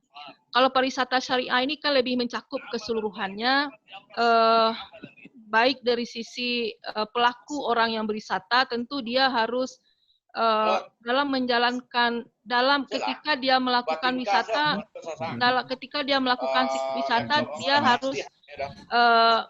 dia harus tahu ya, dia harus bisa menjalankan nilai-nilai syariah ketika dia berwisata. Ya, seorang umat Islam dia berwisata itu kan meningkatkan keimanannya. Ya, meningkatkan keimanannya. Ketika dia di tengah dia melakukan perjalanan wisata, tentu di kolam renang ya tidak dinamakan kolam renang halal tetapi kolam renang syariah. Artinya kolam yang renang yang sesuai dengan syariah, tidak cocok dengan konsep kolam renang halal gitu. Jadi kemudian berkembang kalau kita lihat di Indonesia ini kan lebih identik dengan wisata halal. Nah, pariwisata halal. Jadi pariwisata halal itu adalah industri pariwisata, ya kegiatan pariwisata itu yang mana lebih menyediakan layanan untuk umat Islam. Nah, wisatawan Muslim, bagaimana pariwisata itu bisa memenuhi kebutuhan wisatawan Muslim di tempat-tempat wisata. Jadi kebutuhan umat Muslim atau umat Islam itu yang berwisata akan terpenuhi dengan dunia pariwisata halal gitu. Kemanapun kita pergi, ya kalau ada sertifikat halal, tentu kita akan nyaman. Seorang Muslim pergi ke Korea Selatan umpamanya, pergi ke daerah non Muslim yang mana banyak mayoritas non Muslim di sana, tetapi ada pariwisata halal di sana, tentu akan lebih nyaman dia berkunjung ke sana karena disediakan kebutuhan Muslim. Nah, memang kita di Indonesia, nah ini juga seperti juga di Lombok. Nah, di Lombok itu juga istilahnya lebih terkenal dengan pariwisata halal, ya bukan pariwisata syariah. Di Indonesia juga sebenarnya istilahnya lebih pariwisata halal juga tidak perwisata syariah. Karena perwisata syariah ini barangkali ini akan menakutkan para wisatawan non-muslim untuk datang gitu ya. Kalau syariah itu nanti akan berlaku kalau mencuri potong tangan, dan dia diwajibkan pula kalau datang ke sini harus berpakaian menutup aurat. Nah, kan begitu. Jadi lebih cenderung ya para ulama atau stakeholder dengan istilah pariwisata halal. Nah, ini pariwisata halal memberikan kenyamanan kepada wisatawan muslim atau memenuhi kebutuhan wisatawan muslim dimanapun dia melakukan perjalanan. Nah, ini sebenarnya poin bagus untuk pariwisata halal atau industri di bidang ekonomi kalau kita bisa menyahutinya dengan baik. Ya, industri halal ya kalau masyarakat umat Islam itu cepat tanggap, maka dia akan melakukan sertifikasi halal secara keseluruhan. Nah, ini kita umat Islam atau masyarakat termasuk Sumatera Barat kurang antusias ya untuk mensertifikatkan kuliner yang ada. Sebenarnya itu sebuah peluang bagaimana makanan-makanan yang ada, ya kuliner-kuliner yang ada itu harus ada sertifikat halalnya. Nah, ini saya juga sudah datang ke lembaga BPOM MUI ya, lembaga untuk menerbitkan sertifikat halal itu. Memang kalau di Sumatera Barat itu sudah ribuan juga sertifikat halalnya, namun belum lagi seluruhnya kuliner-kuliner yang ada di Sumatera Barat, apalagi di Indonesia yang punya sertifikat halal. Sebenarnya dengan adanya sertifikat halal kan mengundang atau menarik bagi orang membeli, ya bagi orang Muslim atau malah orang yang datang dari luar seperti datang dari wisatawan Malaysia, mancanegara. Dengan adanya sertifikat itu akan lebih melariskan ya kuliner atau industri wisata sebenarnya. Nah, itu yang dikatakan pariwisata sebenarnya pariwisata halal. Nah, kemudian kalau kita lihat Renstra sudah ada itu rencana strategi pengembangan pariwisata halal itu Kementerian Pariwisata sudah ada tahun 2019 saya sudah punya.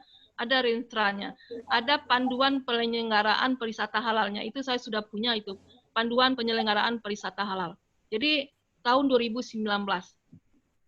Jadi Indonesia sebenarnya sudah mengarah kepada pariwisata halal, namun dari segi penerapannya, nah itu belum maksimal karena itu adalah tergantung kepada kesadaran pemerintah yang ada di wilayah atau di provinsi yang ada, di daerah yang ada. Di Lombok itu cepat tanggap. 2016 Fatwa DSN MUI langsung sudah ada perda wisata halalnya. Nah, ini kita lihat kalau Lombok itu nomor 1 ya, dapat peringkat pertama itu dari segi wisata halal, ramah Muslim. Nah, kemudian dari segi sertifikat halalnya itu luar biasa, itu sudah pada rata-rata pada umumnya itu kuliner atau rumah makan, restoran itu sudah sertifikat halal.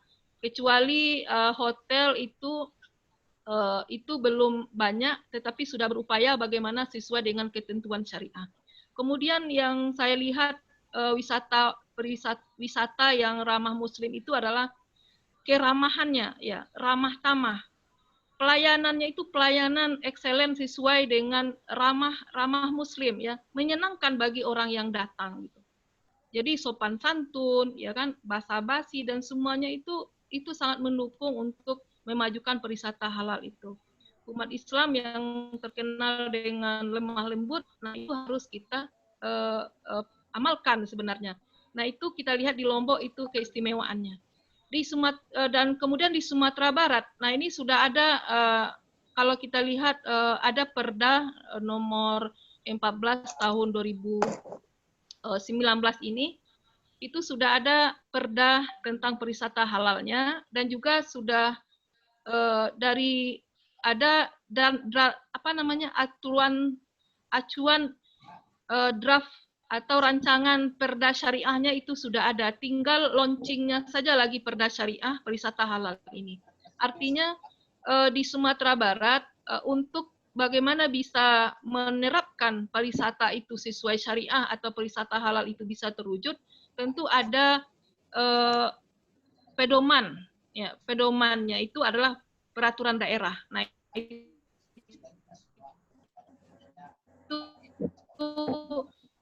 insya Allah lahir Perda Pariwisata Syariah di Sumatera Barat.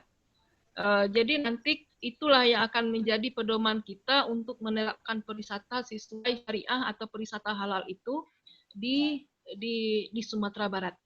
Kalau saya lihat, berbasis kearifan lokalnya itu di Sumatera Barat itu sudah berusaha bagaimana tidak asing lagi dengan pariwisata halal itu. Nah, berupaya bagaimana mewujudkan pariwisata halal, baik destinasinya itu dilengkapi sarana ibadah dengan lengkap, gitu ya. Bagaimana seorang wisatawan datang ke destinasi seperti ke Bukit Tinggi atau Padang, ya di destinasinya itu ketika dia mau menjalankan ibadah sholat sudah ada fasilitas ibadahnya gitu, airnya, tempat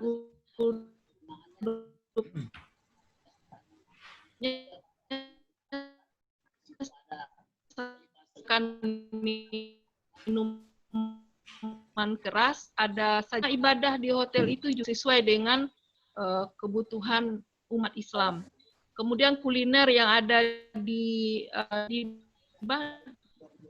hotel-hotel itu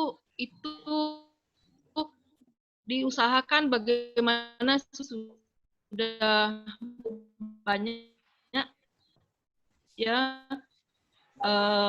anak salah 3 hotel Rangkayo Basah dan ada 2 lagi yang sudah punya restorannya itu berupaya bagaimana mewujudkan pariwisata betul-betul sesuai syariah.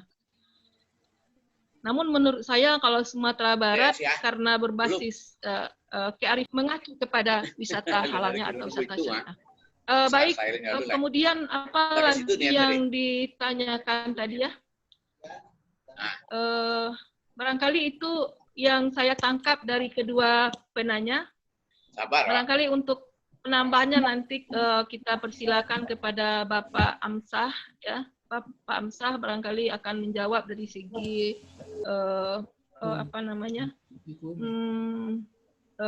kejurusanannya barangkali. Demikian saja, terima kasih.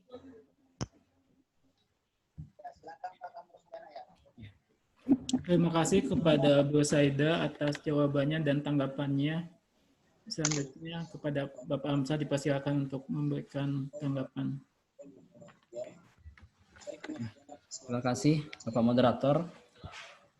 Untuk pertanyaan dari Ibu Dr. Endrianti, Ibu N ya. Ibu Dr. Endrianti tadi menanyakan profil lulusan dan konsep pada pariwisata syariah itu, apakah syariah itu pada pelayanannya atau pada objeknya, seperti itu? Ya, boleh, ya. Di antaranya seperti itu.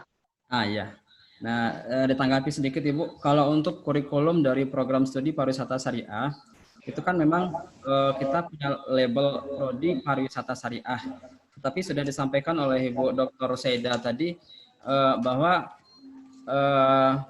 yang pariwisata syariah itu sebenarnya pariwisata yang berbasis nilai-nilai syariah dalam itu. Nah, jadi itu untuk prodi. Nah, kalau kita lihat prodi pariwisata syariah sendiri sudah ada MOU atau kerjasama dengan Pentahelix.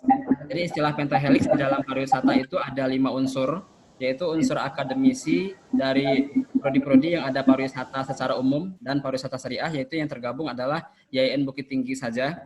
Yang kedua itu ada dari Dinas Pariwisata.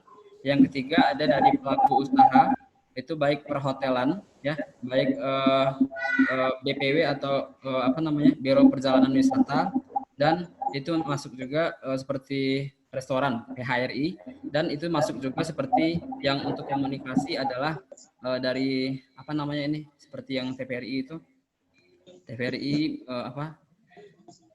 media. Nah, dari media. Jadi ada 5 unsur yang kita sudah MOU sama mereka yang tergabung di dalam satu grup, yaitu Pentahelix Sumatera Barat. Nah, memang sebelumnya Prodi sendiri, ya, AMSA sendiri itu sudah pernah rapat 2 kali dengan kelompok Pentahelix.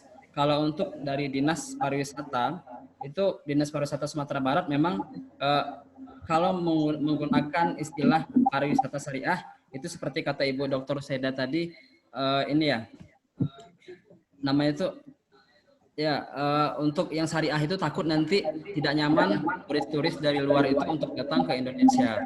Nah, makanya cenderung menggunakan label itu wisata halal. Nah, gitu.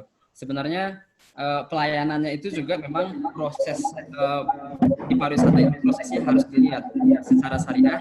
Misalnya seperti tamu yang datang ke hotel. Nah, tamu yang datang ke hotel itu walaupun hotelnya itu belum berlabelkan syariah, tetapi mereka sudah menggunakan proses mulai dari penerimaan tamu, misalnya seperti itu resepsionisnya itu mereka sudah harus melihat atau menseleksi ini orang muhrim nggak ya gitu, misalnya karena dia berpasangan datangnya gitu. Nah, jadi sampai ke KTP dan ke surat nikah itu memang terlihat. Jadi itu memang pelayanannya memang kita buat untuk ke berbasis syariah seperti itu Ibu En. Nah, jadi kalau kurikulum prodi sendiri itu memang sudah ada muatan-muatan fikih pariwisata yang diajarkan juga oleh Ibu Dr. Seda gitu ya. Nah, jadi itu mungkin integrasinya tadi antara kebutuhan industri pariwisata syariah dengan koneksinya atau korelasinya dengan kurikulum di prodi. Nah, kalau masalah objek itu mungkin tidak harus labelnya bersyariah gitu. Tapi yang jelas di sini proses pelayanannya tadi atau proses kegiatannya itu yang berprinsip syariah. Gitu. Itu untuk kurikulum.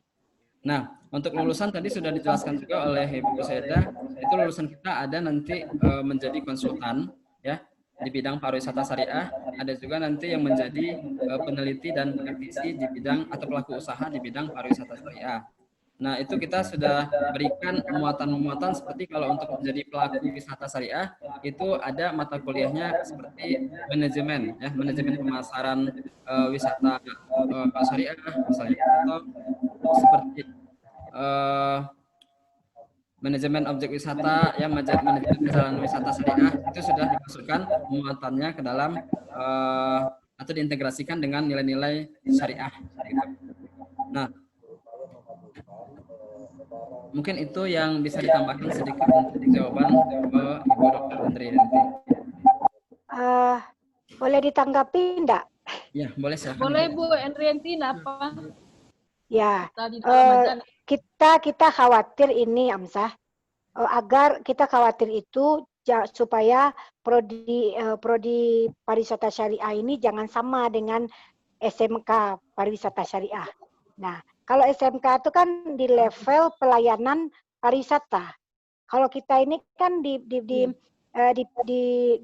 plot nanti mahasiswa ini kan perencana, bagaimana perencana pelaksanaan pariwisata syariah. Kan ini tadi ada konsultan kan. Konsultan, bukan pengelola mungkin Us. Konsultan kan perencana pariwisata syariah kan lebih jauh itu ya.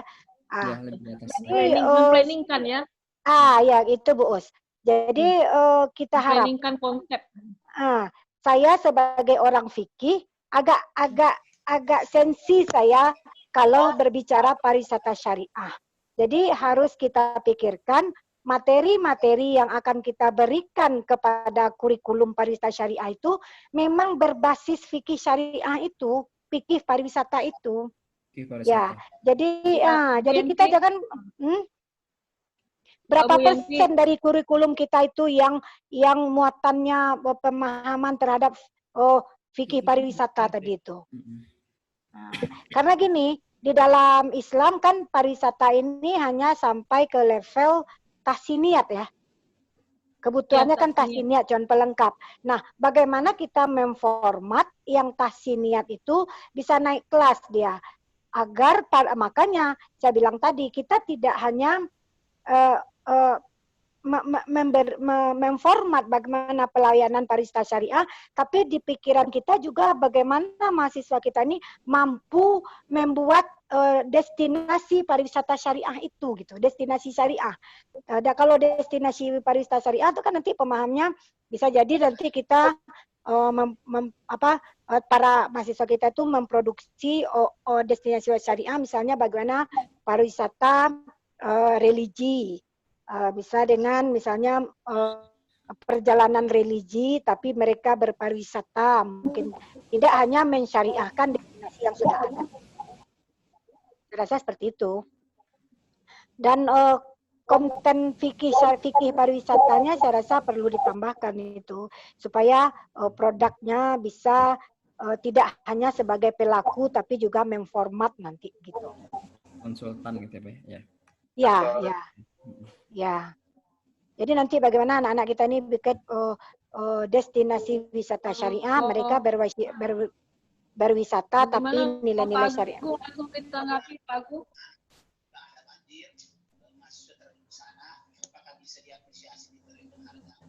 Ya. Terima kasih kepada Bu Endrianti. Penelitian itu berbasis prinsip syariah. Untuk selanjutnya masih ada pertanyaan dari Bu Sofia Rida yang akan dijawab oleh Pak Amsah. Ya, terima kasih Bapak Moderator. Untuk pertanyaan Bu Sofia Rida tadi ke Prodi ya, itu terkait dengan mahasiswa melakukan penelitian karena ini kan masih semester 6. Jadi mereka kan akan menulis skripsi nantinya. Nah, mahasiswa itu diharapkan melakukan penelitian terkait dengan pariwisata berbasis prinsip atau berbasis syariah. Itu memang kita akan mengarahkan mereka ke sana. Tapi kalau memang nanti memang mereka sanggup atau mampu menemukan teori-teori baru, karena ini kan memang masih baru, seperti kata Bu Sofia Rida tadi, itu kan ada 2 prodi pariwisata syariah gitu di Indonesia, yaitu salah satunya IAIN Bukit Tinggi. Sebenarnya ada 3 Ibu. Jadi ada 3, itu ada di IAIN Bukit Tinggi, ada di Batu Sangkar, dan satu lagi ada di Parepare. Ya, di Parepare itu yang terakreditasi B baru adalah pariwisata syariah IAIN Bukit Tinggi yang sudah diakreditasi. Sangat Bukit Tinggi. Jadi untuk penelitian memang nanti kita arahkan, karena kemarin juga mereka sudah belajar metodologi penelitian, nanti kita arahkan mungkin ke arah pariwisata yang berbasis syariah. Jadi nanti harus ada nilai-nilai syariah dimasukkan ke dalam penelitian-penelitian yang mereka lakukan. Tapi kalau untuk sampai menemukan teori baru, mungkin karena anak levelnya level S1 mungkin agak susah juga. Tapi mungkin dicoba nanti gitu. Ya, terima kasih Ibu Sofia Rida. Terima kasih kepada Bapak Amsah yang sudah menjawab pertanyaan dari Bu Sofia Rida. Untuk selanjutnya, kalau ada pertanyaan lagi dari Bapak dosen, dipersilakan. Pak Ali. Agung? Ya, Pak. Pak Ali, Pak Ali toh, Pak? Silakan Pak Ali. Pak Ali ya. Silakan Pak Ali dulu. Baik, terima kasih Pak Moderator, Pak Agung. Menarik apa yang disampaikan oleh Bu Rida dan juga Pak Hamzah. Kalau Pak Hamzah mungkin lebih kepada learning by doing. Ini seperti yang kita sampaikan tadi, bahwa yang tamat S1 pariwisata ini, kalau kita umpamakan mereka belum bisa membuat pola ya. Pola hanya bisa menggunting pola yang sudah diciptakan. Atau memang kita naikkan levelnya, dia mampu membuat pola. Ibarat buat baju, dia sudah mampu membuat pola. Syariah itu. Kemudian ini tantangan bagi kita setelah kita lihat tempat-tempat wisata yang ada baik kota Sumatera Barat dan Indonesia, saya agak terbalik melihatnya. Kalau tadi halal dan baik, baik dan halal. Baik dulu baru halal gitu. Nah, itu konsep. Kalau menurut saya itu dulu konsepnya baik dulu baru halal. Dan ini juga saya tawarkan juga ke pariwisata syariah, bagaimana adanya satu destinasi wisata itu yang menjadi wisata binaan yang mampu bagi kita untuk menerapkan nilai-nilai wisata yang baik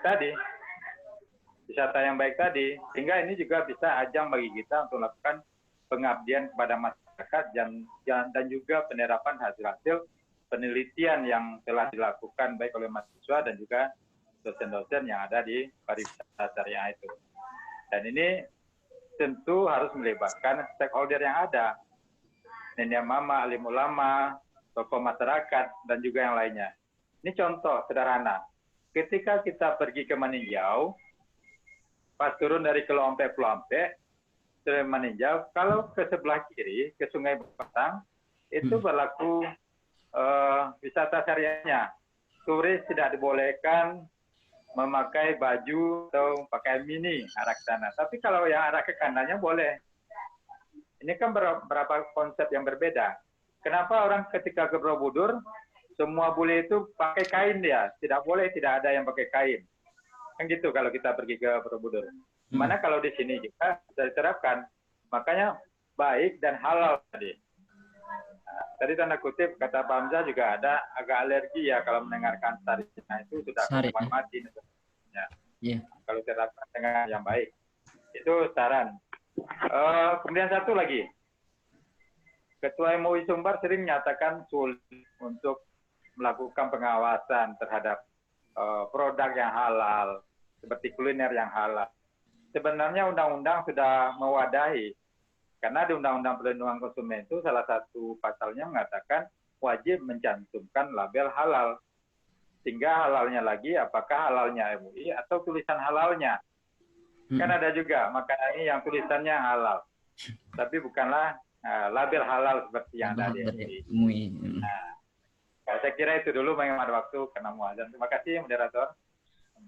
Ya, terima kasih untuk Pak Aliul Rahman. Untuk Pak Halfandi tadi. Baik, ya, terima kasih. Kita lihat bahwasannya memang daripada diskusi kita ini, baik dari pertanyaan dari Bu Yanti, Bu Sperida, Pak Ali juga, kemudian dari paparan dari narasumber kita, Bu Roseda dan Pak Amsah, cukup menarik sebenarnya hal ini kita diskusikan. Yang perlu kita ketahui bahwasanya memang tamatan daripada pariwisata syariah ini, lulusan kita itu ada 4 profil lulusan. Yang pertama itu sebagai konsultan pariwisata syariah, yang kedua sebagai manajer pariwisata syariah, kemudian sebagai marketer pemasaran jasa pemasaran wisata syariah. Nah, kendala sebenarnya kalau kurikulum kita sudah mengupayakan menyusun kurikulum itu dengan menambah kata-kata atau nilai-nilai syariah seperti pemasaran hotel syariah, pemasaran pariwisata syariah. Nah, semuanya itu kita sudah mengupayakan karena memang dalam cakupan pariwisata itu sebetulnya cukup banyak. Kita bukan cuma terbayang kepada perhotelan saja, tidak, termasuk transportasi, kemudian juga konsumsi, fashion, kemudian juga termasuk destinasi wisata itu juga harus diberi nilai syariah sebenarnya.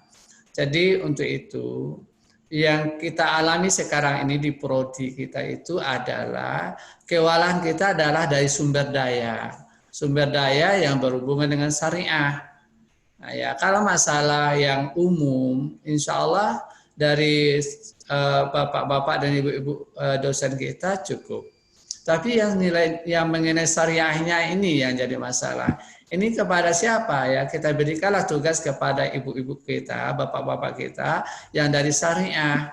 Jadi kami yang dari umum ini sebenarnya kita mengharapkan juga sejauh mana juga bantuan secara akademik, secara sains atau keilmuan terhadap kepada kami sebagai yang diberi mengampu mata kuliah contoh. Kita misalnya memberikan pelajaran misalnya hotel syariah, manajemen hotel syariah. Tapi yang mengajarkan itu adalah dosen umum. Nah, tentu mohon maaf, kemampuan kami di syariah tentu kurang. Nah, ini tugas daripada bapak-bapak dan ibu-ibu yang memiliki kemampuan di bidang syariah atau dosen syariah. Jadi kami ya di umumnya oke lah, tapi di syariahnya tolong mohon maaf, tolong diberi kami masukan. di mana nilai-nilai syariahnya yang perlu diterapkan. Ini karena memang ini adalah sangat kompleks sekali dalam hal mata kuliah atau khusus di kita di pariwisata syariah ini.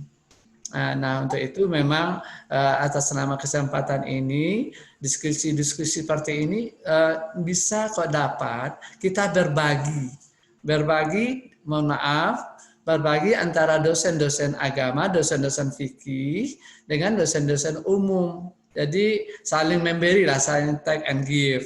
Ini supaya apa?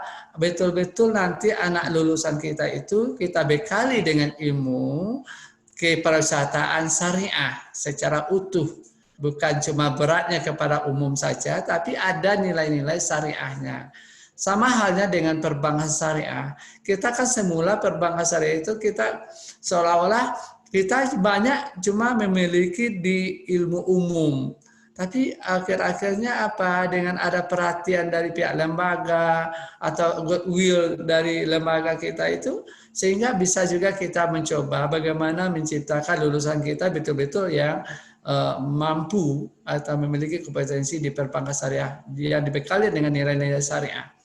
Nah, ini mungkin barangkali melalui penelitian-penelitian juga kata Pak Amsah tadi perlu bagaimana pengembangan nilai-nilai syariah khusus di bidang pariwisata syariah itu perlu. Mungkin dari situ bisa juga memberikan kontribusi dalam pengembangan keilmuan kita di pariwisata syariah. Mungkin barangkali itu ya Bapak Ibu. Jadi marilah kita saling memberi dalam hal untuk masalah umum dengan fikih atau agama ini. Mudah-mudahan kita seorang dosen betul-betul bisa mengampu ini. Walaupun kita dosen umum, tapi kita bisa juga mengajarkan yang berbau-bau syariah sedikit-sedikit. Demikian barangkali. Terima kasih Pak narasumber. Pak Agung. Ya. Terima kasih kepada Pak Ya, Bu Yanti. Terima kasih. Untuk selanjutnya, barangkali masih ada yang mau ditanyakan.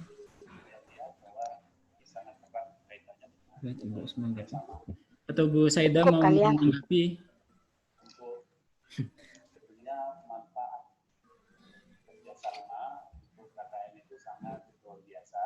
Bu Saida, mic-nya dikemut. Dimut, Bu. Dimut, Bos. Dimut. Baik Bapak Ibu semuanya, terima kasih atas masukannya Ibu Dr. Endrianti, Bapak Haji Harpandi, juga Bapak Ali Rahman yang telah menyampaikan beberapa hal terkait dengan jurusan pariwisata syariah dan juga bagaimana profil lulusannya gitu ya, konsep yang kita di dalam kurikulum kita itu sangat erat kaitannya nanti bagaimana profil lulusan kita. Memang Ibu Endrianti tadi apa harapannya, saya mungkin sama kita berpikir bagaimana nanti profil lulusan kita ini betul-betul dia memang betul pakar di pariwisata syariah gitu ya, syariahnya tidak hanya pariwisata secara umum tapi nilai-nilai syariah dan konsep pariwisata syariah itu mereka miliki. Kita sudah ada kurikulum, barangkali bisa di apa lagi nanti Pak Amsah namanya revisi ya kurikulumnya atau bagaimana. Sebenarnya kita sudah punya di dalamnya ada diajarkan juga fikih muamalah ya, fikih muamalah dan juga ada fikih wisatanya. Nah, di samping itu juga ada usul fikih, ada fikih ibadah. Dan lagi yang lain barangkali ada tafsir juga, ya, hadis juga dan seputar pariwisata. Barangkali itu ada fikih wisatanya. Nah ini fikih pariwisata. Barangkali fikih pariwisata ini saya juga sudah merancang buku fikih pariwisata. Nah bagaimana fikih pariwisata ini nanti barangkali di waktu yang berbeda barangkali bisa didiskusikan dengan Bapak Ibu semuanya untuk kelengkapan ya, terutama kepada Ibu Endrianti nanti bagaimana sebenarnya yang harus ada di dalam buku fikih pariwisata itu. Baik, itu yang pertama. Kemudian tadi harapan ya yang disampaikan oleh Bapak Arpandi. Insya Allah kita secara running, insya Allah kita akan coba bagaimana mengkombinasikan dan juga saling memperkuat Pak antara kita. Kami kurangnya di bidang praktisinya ini kurang Pak. Nah dari segi syariahnya insya Allah, tapi dari segi ekonomi dan hal-hal yang terkait dengan materi ekonomi dan prakteknya gitu ya, ekonomi secara material, hukum ekonomi materialnya kami juga kurang. Nah, perlu kita saling melengkapi nantinya. Kemudian untuk Bapak Ali Rahman, memang pariwisata halal itu sudah booming Pak Ali. Nah, Pak Ali brandnya pariwisata halal. Jadi trennya pariwisata halal, trennya istilahnya pariwisata halal itu tidak hanya di Indonesia, tapi di negara mancanegara pariwisata halal gitu ya. Kita ikuti saja pariwisata halal, itu trennya. Sebenarnya kalau kita lihat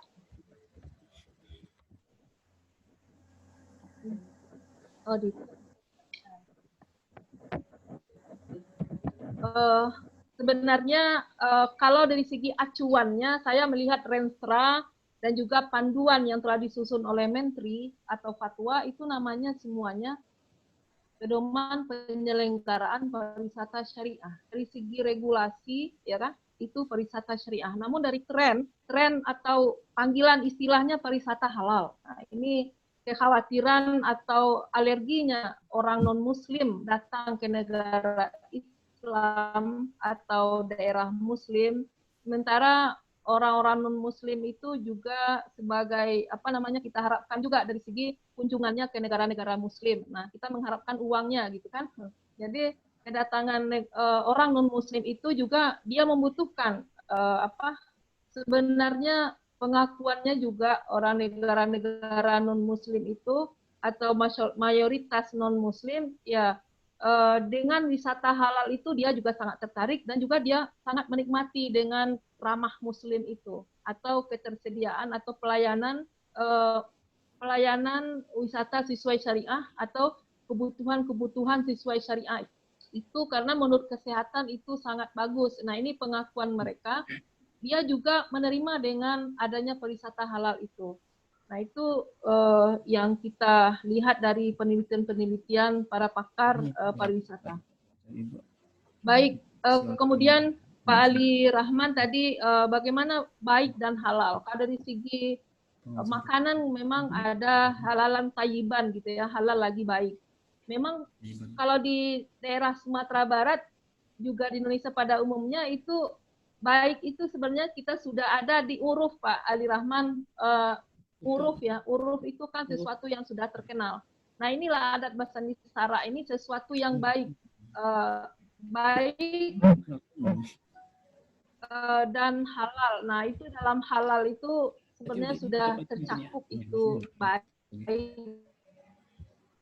Nah ini pariwisata halal. Nah di dalamnya itu sudah tercakup sebenarnya hal yang baik, sesuatu yang mendatangkan kemaslahatan, sesuatu yang mendatangkan kebaikan ya untuk umat manusia, tidak hanya umat muslim. Tadi informasinya memang tidak hanya MUI yang menyuarakan sertifikat halal, tapi juga undang-undang itu sudah ada. Nah ini barangkali nanti bisa juga kita masukkan di dalam masukkan ke dalam ilmu untuk anak-anak di jurusan ada undang-undang pariwisata kan. Nah ini memang memperkuat keilmuan mereka. Tentu kita harus perkuat dari segi regulasi undang-undang atau yang berkaitan dengan regulasi undang-undang yang berkaitan dengan pariwisata halal pada khususnya. Sebenarnya fatwa MUI ini lebih kepada aplikasi itu Pak Ali Rahman. Aplikasi artinya mengamalkan, lebih bagaimana umat Islam untuk mengamalkan ya dan lebih menerapkan dalam hal kuliner atau industri ini melabelnya dengan ada label halalnya gitu. Nah, ini untuk meyakinkan kepada wisatawan mancanegara pada khususnya bahwa kita sudah halal, industrinya sudah halal atau kulinernya halal. Nah, itu untuk meyakinkan para wisatawan muslim. Nah, itu barangkali kesadaran muslim. Nah, kalau di Bukit Tinggi yang sudah sertifikat halal itu baru restoran Simpang Raya dan restoran sekarang sudah tutup juga itu restoran apa namanya Benteng ya, rumah makan Benteng. Nah itu sudah tutup. Berarti Simpang Raya saja yang baru sertifikat halal. Tutupnya gara-gara halalnya tuh. Industri yang lain itu sudah karena sudah maju industri halalnya, sudah maju kali Pak. Jadi ada sentimen sehingga tutup. Nah ini kalau sudah uang banyak, nah ini timbul sengketa. Nah ini Pak Ali Rahman nih, sekitar bisnis. Baik, demikian barangkali terima kasih ya Pak Arfandi, Pak Ali Rahman, Bu Endrienti masukannya yang luar biasa bagaimana kita sama-sama memajukan jurusan pariwisata syariah. Dan memang lulusan itu nanti kita mengharapkan tidak hanya mengikuti pola yang sudah kita ajarkan, tetapi adalah nanti bagaimana dia menjadi seorang manajer atau merancang, membuat bagaimana decision maker-nya. Wisata sesuai syariah. Decision maker, pengambil keputusan. Ya itu nanti kita harapkan mereka juga sebagai tidak hanya mengikuti pola yang ada. Nah ini kita harapkan profil lulusannya yang brilian lah nanti insya Allah. Demikian saja, terima kasih. Barangkali foto bersama udah tadi. Ulang lagi lah. Bu Yanti tadi belum masuk lagi. Tolong foto lagi. Amsah, Bu Yanti Amsah. Tadi baru 17, sekarang 27. Ulang lagi. Ulang lagi. Ya, foto lagi. Jempolnya naik nggak? Silakan Gung. Tutup dulu nggak apa-apa. Bagi yang belum memunculkan wajah ini segera memunculkan wajahnya ya Pak Dekan. Ya. Nevera. Alhamdulillah. Ya Gung tutup. Tutup dulu Agung. Alhamdulillah diskusi dosen pariwisata syariah kali ini udah selesai. Terima kasih kepada narasumber. Aplusnya. Aplus dulu narasumber Gung. Oh ya. Tepuk tangan untuk narasumber kita. Kedua narasumber kita, Ibu Dr. Saida dan Ibu Bapak Dr. Amsah. Terima kasih atas materinya. Terima kasih Pak. Terima kasih kepada peserta, Ibu Bapak peserta yang hadir. Ya, Bos. Dan ada juga Pak Ya, terima kasih sama-sama Pak. Terima kasih udah hadir Pak Dekan dan Bapak Ibu Wakil Dekan juga. Terima kasih semuanya. Terima kasih Bu Us, Hamzah, Pak Agung, Pak Andi semuanya. Terima kasih sama Bu Yanti. Pak. Ibu, sampai jumpa lagi di diskusi dosen berikutnya. Sampai jumpa lagi. Jumpa lagi Bapak Ibu. Diam saja, snacknya Gu.